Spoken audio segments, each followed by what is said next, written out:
As I record this video today on Sunday, April 19th, 2026, the so-called ceasefire between the United States and Iran is hanging by a thread.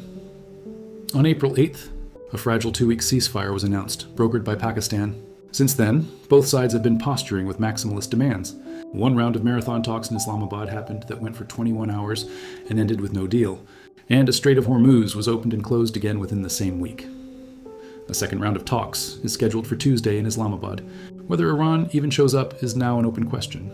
So while the immediate outcome of this war remains uncertain, the long-term consequences are already becoming clear, and they will reshape geopolitics and the global economy for decades to come.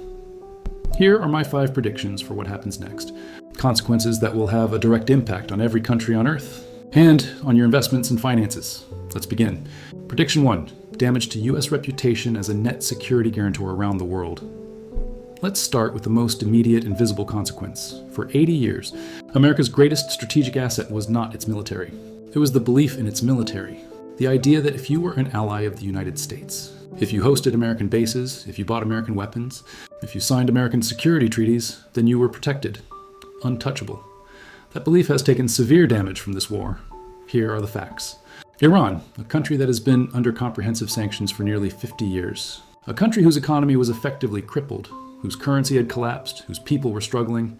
That country, in the opening days of this war, destroyed $2.7 billion worth of America's most advanced radar systems, the THAAD radar at U.S. Air Base in Jordan, and an early warning radar in Qatar worth $1.1 billion. And they destroyed these using low-cost drones and ballistic missiles. The U.S. blew through over half of its supply of high-end THAAD missile interceptors already in just a few weeks of war, and at a rate that vastly outpaces production.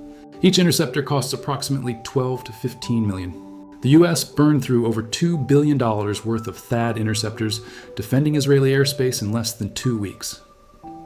When the full-scale war began in February 2026, the situation was so critical that the U.S. withdrew interceptors and full missile defense systems from across the world, including strategically located Patriot and THAAD systems from South Korea for redeployment to the Middle East. Think about what that means. America pulled its missile defenses out of South Korea, with North Korea actively testing missiles, to fight a war in the Middle East. The reaction in Asia was immediate. The Pentagon also redirected around 2,500 Marines and an amphibious warship from Japan to the Arabian Sea, at a time when Tokyo's relations with Beijing were under significant strain. South Korea's president warned against over-reliance on the U.S. for security. The president himself then criticized Japan, South Korea, and Australia for not helping in the war, calling NATO a paper tiger. And what about the Gulf states? The countries America was supposedly protecting?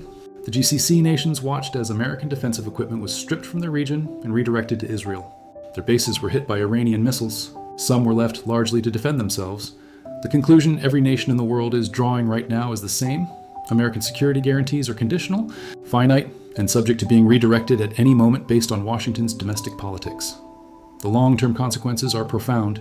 NATO allies will accelerate their own defense spending and capabilities, not because America told them to, but because they no longer fully believe America will be there. Japan and South Korea will pursue deeper bilateral security arrangements with each other and begin careful re-engagement with China as a hedge.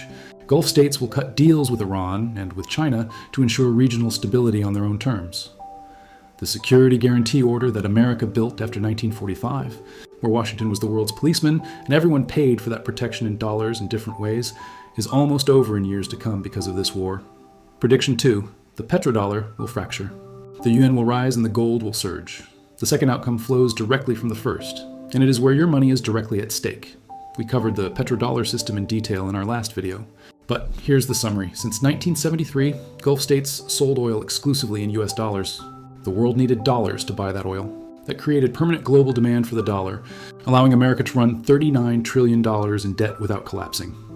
The Iran war has put a crack in that system that will only widen over time. The mechanism is simple. The GCC nations, Saudi Arabia, UAE, Kuwait, Qatar, hosted American military bases in exchange for security. That was the deal. Security for dollars. That deal is now broken. American bases became targets rather than shields. The US prioritized Israel's defense over Gulf state defense. Saudi Arabia, which is China's largest oil customer, is now asking a very rational question. Why should I sell oil only in dollars? To a security guarantor that just demonstrated it will leave my bases exposed. When my largest customer wants to pay in yuan, China's answer to that question is CIPs, the cross-border interbank payment system. This is China's alternative to SWIFT. As of November 2025, CEP's participants are located across 124 countries and regions worldwide, with 190 direct participants and 167 indirect participants. In April 2025, China launched CIPS 2.0, integrating the digital yuan into its infrastructure, enabling real-time cross-border settlements with transactions completing in approximately 7 seconds. Compared to the traditional 3-day processing time of SWIFT.CIPS is not yet a SWIFT replacement. SWIFT connects 11,500 institutions in 235 countries. But CIPS doesn't need to replace SWIFT to damage the dollar. It just needs to be good enough for oil trade between the Gulf and China, and it already is. As the petrodollar weakens, 2 things will happen in parallel. First, GCC investment flows will begin to diversify. Right now, hundreds of billions of petrodollars are recycled into US Treasuries and Wall Street every year. As Gulf states gain more confidence in UN-denominated investments, some of that flow will redirect toward Chinese equity markets and belt and road infrastructure. Not overnight. But the direction of travel will change. Second, and this is the investment insight most people are missing, central banks will continue aggressively buying gold. We already saw this before the war. Central banks globally had for the first time in history accumulated more gold than US Treasuries. Gold crossed $4,500 an ounce in 2025, with a 70% gain in the year. This trend will accelerate as the petrodollar system weakens, and the dollar's reserve share continues declining from its 71% peak in 2001 to 56.9% today. Gold becomes the neutral reserve asset that everyone trusts. Silver will benefit too. Historically, silver follows gold in long secular bull markets, with more volatility but greater upside in percentage terms. The bottom line for investors: the Iran war will accelerate a structural shift away from dollar assets and toward hard assets gold, silver, and eventually UN-denominated investments. Prediction 3, the world becomes bipolar. A new Cold War will begin. The third outcome is the biggest picture of all, and in some ways the most consequential for how every country on Earth positions itself. For 30 years after the collapse of the Soviet Union in 1991, the world was unipolar. One superpower, one dominant currency, one dominant security framework. America set the rules on trade, on sanctions, on what counted as legitimate use of force, and the rest of the world largely had to live within those rules. That world will be gone. China's GDP has grown from $300 billion in 1980 to over $20 trillion today. Russia, despite Western sanctions, has maintained its military and nuclear arsenal. Together, China and Russia represent a credible counterweight to American power, not in every dimension, but in enough dimensions to matter. The Iran war has dramatically accelerated the formation of this bipolar world. Iran fought America to a ceasefire, not victory, but not defeat either, despite 50 years of economic strangulation. That sends a signal to every country in the global south. It is possible to resist American power and survive. What we will see now is a consolidation of 2 distinct blocs: the American-led bloc, NATO, Japan, South Korea, Australia, Israel. Diminished in credibility, but of course formidable. Still controlling the dominant financial messaging system, the dominant reserve currency, and the most advanced technology ecosystem. The China-Russia-led bloc, BRICS nations, much of the global south, Iran post-sanctions, and increasingly sympathetic Gulf states, controlling the largest share of global manufacturing, significant commodity resources, and a growing alternative financial infrastructure through CEPS, some in the global south. India, Brazil, Saudi Arabia, Turkey, and Indonesia will play both sides. This is actually a position of growing strength. When there are 2 superpowers competing for your partnership, you have leverage you never had in a unipolar world. And here is the Cold War parallel that should concern everyone: arms races. Just as the original Cold War drove a massive global buildup of military capacity, the new bipolar order will drive defense spending higher everywhere. Nations that previously relied on American protection, Japan has already announced historic increases in its defense budget and will build their own capabilities. Taiwan, South Korea, the Gulf states, and European nations will all spend more on weapons. The global defense industry is entering a generational boom. After a temporary pause when the war ends, the defense stocks will have a multi-year bull rally throughout the globe, especially the companies which deal in drone technology, subsea mines, space and missile technology. Prediction 4. America is forced to fix its finances. The 4th outcome is perhaps the most ironic, and potentially the most positive long-term consequence of this war, even though it will be painful for America in the short term. As we covered in our last video, America has been running extraordinary budget deficits for decades without consequence. Because the petrodollar system created permanent global demand for US dollars and US treasuries, America could print money and borrow endlessly because the whole world needed its currency. That free pass is ending. The numbers are stark. U.S. national debt stands at $39 trillion, worldwide of 123% of GDP. Interest payments alone hit $952 billion in 2025 and are approaching $1 trillion a year.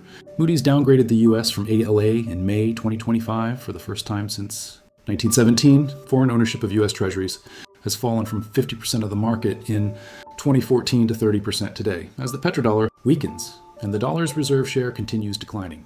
The U.S. will lose the ability to simply print its way out of fiscal problems. The world will no longer absorb unlimited U.S. debt automatically. This will force America to do something it hasn't done seriously in decades: live within its means. What does that look like in practice? First, serious deficit reduction. Not the theatrical budget debates we've seen in Congress for years, but a genuine structural reduction in spending relative to revenue. This will be politically painful. Second, a push to bring manufacturing back to America.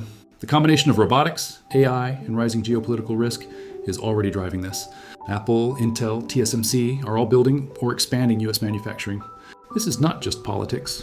It is an economic strategy to reduce dependence on Chinese supply chains in a bipolar world. Third, America will try to use technology dominance as the new pillar of dollar strength. AI chips, advanced semiconductors, and biotechnology are the new oil wells of the 21st century. Control of these technologies creates the same structural demand for the dollar that oil created through the petrodollar system. The irony is that the fiscal discipline forced on America by the decline of the petrodollar may ultimately produce a stronger, more sustainable American economy in the long run, even as the transition is deeply uncomfortable. The current U.S. administration already knew this, and in fact formed a department called DOGE to control finances, but this has been a failure so far because of the compelling domestic politics. Eventually, they will have to streamline their budget, and it would be a real painful process with funding curtailed from multiple departments and subsidies gone. Prediction 5. Iran rises. A new regional power emerges. The fifth outcome is the one most people are not talking about yet, because it requires thinking beyond the war to what comes after.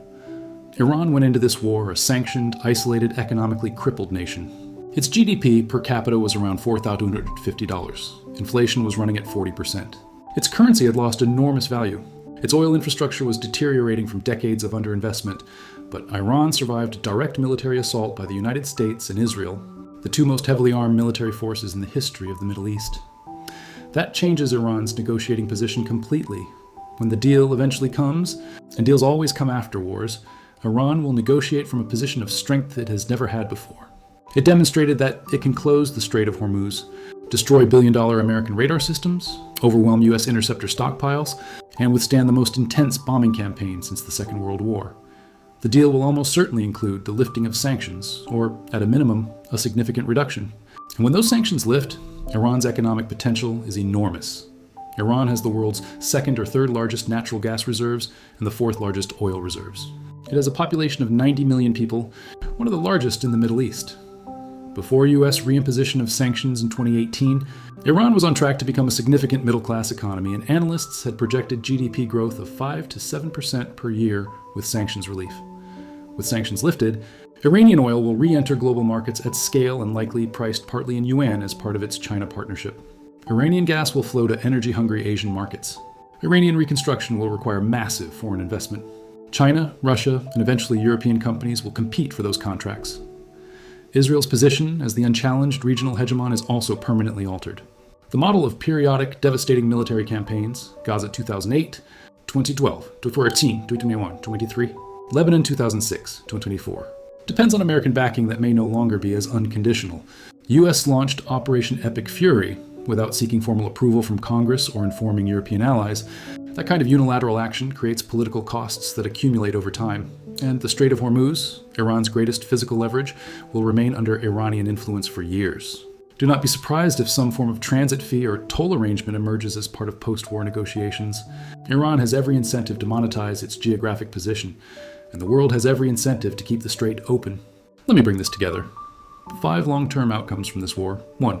American security credibility has taken a structural hit that will reshape alliances globally for decades.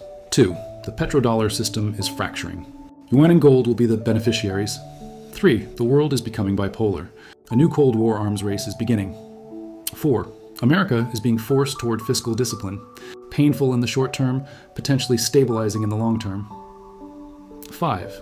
Iran emerges from this war with more strategic power than it entered with, and its economy could boom once sanctions lift. Here's the overarching insight that connects all five. Power is most effective when it is held in reserve. The moment you use it, you consume it. America used enormous military, financial, and political capital in this war. Some of that capital can be replenished. Some of it cannot. China used none. It watched. It waited. It strengthened relationships. It built SIPs. It bought gold. It signed UN oil contracts. In 20 years, historians may look back at this war not as the moment America lost, because America hasn't lost, but as the moment the transition from a unipolar to a bipolar world became irreversible. I am not an expert, but these are the questions worth asking. If this video made you think, subscribe and hit the bell icon. Your support really encourages us. Let us also know in the comments on what you want our next video to be. We will be releasing insightful new content every week.